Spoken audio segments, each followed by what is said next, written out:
actually it wasn't late 90s. It was in the mid 90s.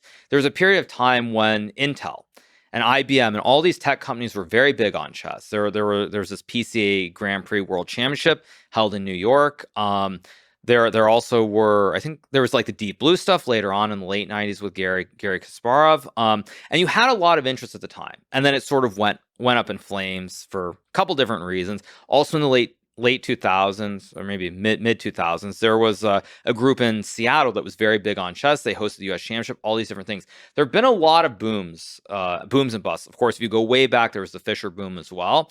But inevitably, what leads to these busts? And the thing that leads to it is, at the end of the day, people in the chess world have this natural tendency to want to not work together. You want to hang on to whatever piece of the chess world you have, as opposed to thinking about it from the standpoint of what's good for one is good for all. And so it's one of those things that now that I'm in this situation, having seen these booms to busts, I remember when I was younger, I would very oftentimes think, like, why is it that chess isn't bigger? Why do we struggle so much to grow the game? And I think, we see the reasons. So now when I'm in this position, it's also very tough because, like, I know what's happened. You try to learn from the past, but it still feels very hard to break out from